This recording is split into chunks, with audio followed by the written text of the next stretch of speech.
PhD supervisors. You can't live with them and you can't live without them.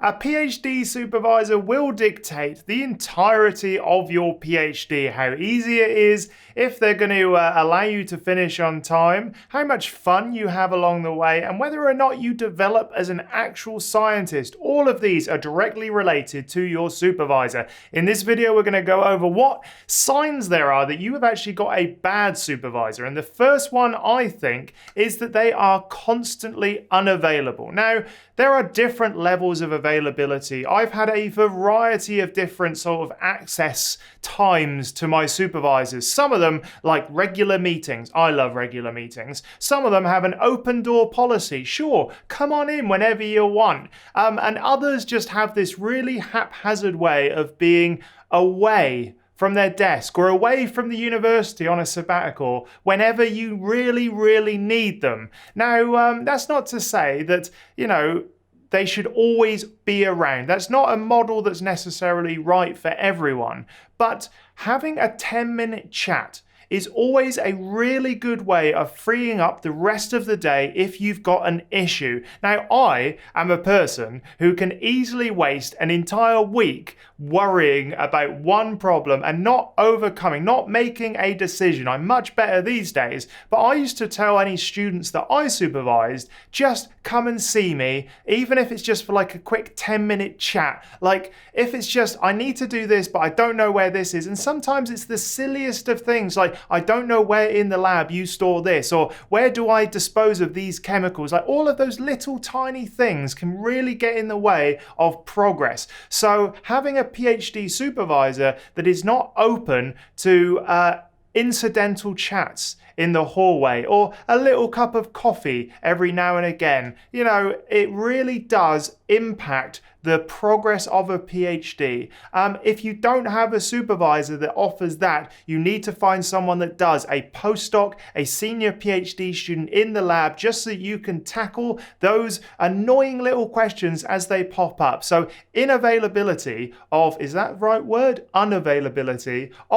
a supervisor is kind of one of the first biggest red flags and signs that you've got a bad PhD supervisor if you literally just can't get hold of them. This video is brought to you by my newsletter, obviously. Go check it out at andrewstapleton.com.au/newsletter. The link is in the description. When you sign up, you'll get 5 emails over about 2 weeks. Everything from the tools I use, the podcasts I've been on, and more is exclusive content only available on that newsletter, so go sign up now.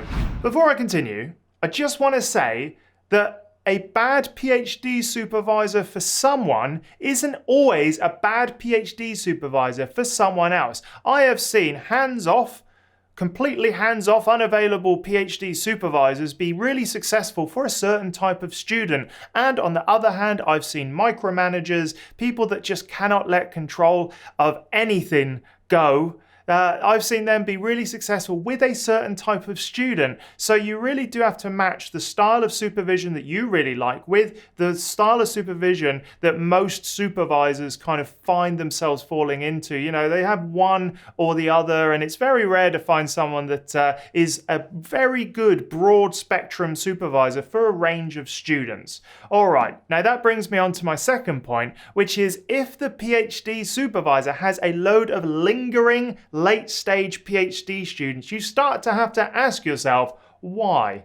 Is it because they're saying you're not ready yet? We can't let this thesis go out into the world. Are they trying to protect the students, or are they trying to get as much free labor out of the students as possible? Is it because that they can't let go of that thesis? Is it because they're not available to mark and check theses and provide feedback? Is it that they are just trying to get as much work from these poor students as possible? Now, all of those are possibilities, but if a PhD supervisor has a load of different students at the end of their PhD that are just lingering, waiting to submit, it's a little bit of a red flag for me, and so that could be a sign of a bad PhD supervisor. Watch out. I have had many supervisors throughout my PhD, where I had 3, and then my last postdoc where I had 3, and then the postdoc before that where I had 5 supervisors in one project. It was just insane. I have seen the lot of them. But this is probably one of the biggest issues, is that if I see a supervisor which is completely out for themselves and is not supportive, does not help build the team up underneath them, that is a huge issue. Now, I have seen in other institutions that are not my supervisors, some of the most toxic and horrible supervisors ever. Now, I won't mention any names, but it was a collaborator on one of my last postdocs, and he was just the most horrible person to speak to. He would speak down to you at all times. Whenever we had like big collaborator meetings, he would talk down to you. He used to say, well, if you don't get the results, then you won't have a postdoc anymore. And I was like, what? What on earth is going on here? Like, I know the funding's there. You're threatening me. You're threatening my job for not getting certain results. And also, he never, like, it was just so, like, he was concerned about hierarchy. He would only try to impress people above him or at his level. I once welcomed him into our university and I said, welcome to our university. I reached out my hand, shook his hand, and he did not bother to give me anything back. I just waved his limp hand around in the air for a while, and he didn't even look at me while I was doing it. He was looking over my shoulder at someone who was more important than me. And I thought, you, sir, are an arsehole. So I did not sort of like pander to any of his needs. I just realized that he was completely out for himself, and I really felt for his students. That said, if you were one of his pet students, he would do anything for you. But he was ultimately out for himself, out to get more money, out to get more papers. And if you didn't fit that model for himself, you were essentially ignored. At one point, he actually sort of like spoke down to the entire university that I was working at. He was like, well, that's what I would come to expect from this university. And I was like, oh my God. And everyone just sat there going, because they're all scared of them because apparently he was, like a clever one. He wasn't that clever. He was just a bit of an asshole. And so what you need is a supervisor that will build you up and build up the team underneath them. That said, my last postdoc was probably the best group I've ever been in. It was supportive, it was collaborative, it was never too much hassle for the supervisors to help you build your portfolio and your platform and your career. And, if academia was for me, that was the group to stay in because they had it all. So, bad PhD supervisors will be 100% out for themselves, so watch out for them. Supervisors have different expectations on their students. Now, the bad ones, in my personal opinion, are ones that expect you to give up your entire life to their projects and their career. Now, this means coming in on the weekend. It means giving up, birthdays. It means not really doing anything for yourself for many, many years. And they are completely unimpressed when you do take a bit of time for yourself. And so that is the sign of a bad PhD student. Often it comes from their own personal opinion and their experience of how they expected themselves to behave during their PhD. And they go, yes, everyone should be like this. I'm successful. That's how you get success. And it worked for them. Great. But if they expect that level of commitment from their students, it's normally a sign of a bad PhD supervisor. So if your supervisor is constantly asking you to stay in the lab at night, to work on weekends, no, don't get me wrong, I worked on weekends sometimes because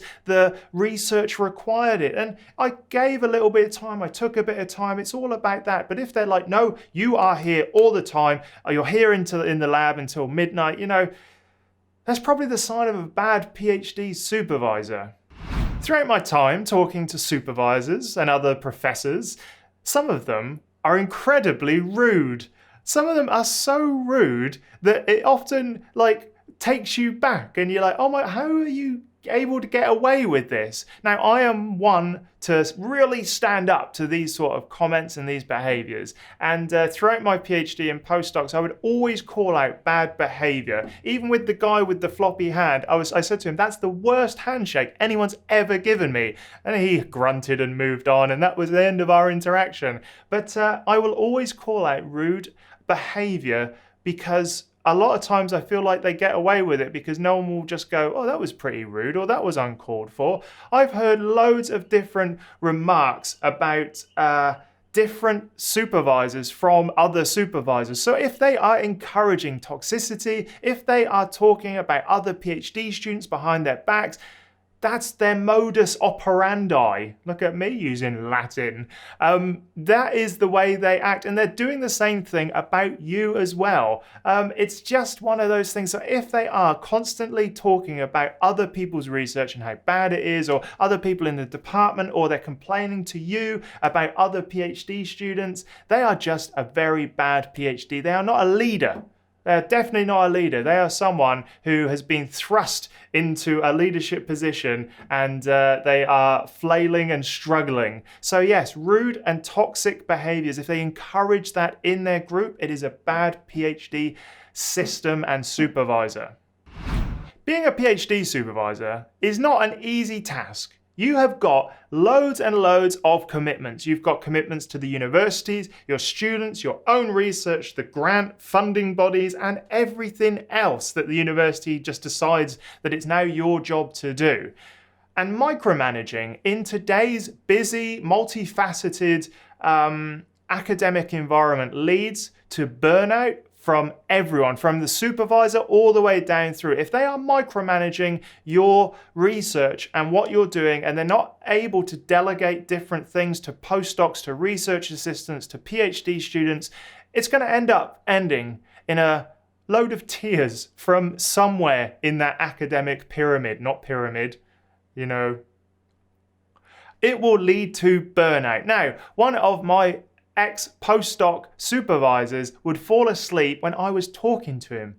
When I was literally talking to him one-on-one in his office.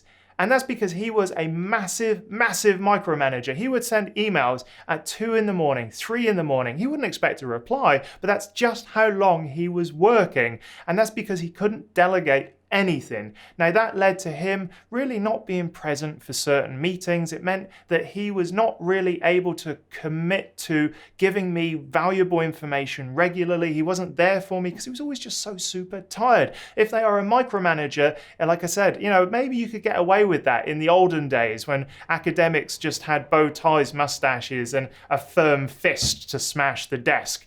But that doesn't happen anymore. Universities require more and more time from their academics, and if they are a micromanager, I'd say that was a sign of a bad PhD supervisor and a leader, because you do have to get used to just delegating certain tasks so that you can actually produce momentum in your own research. And yes, micromanaging is really tough. Interestingly, that same supervisor who fell asleep in individual and one-on-one meetings would also fall asleep in talks, invited talks from other people outside of the university. But he'd always manage to ask a really good question at the end. Weird. So there we have it. There's everything you need to know about spotting a bad PhD supervisor. Let me know in the comments what you would add to that and any stories you've got. I love the gossipy stories about academics. When does that make me bad? Also, go check out academiainsider.com. That's my project where I've got my ebook, The Ultimate Academic Writing Toolkit, as well as my Insider Forum. All right, I'll see you in the next video.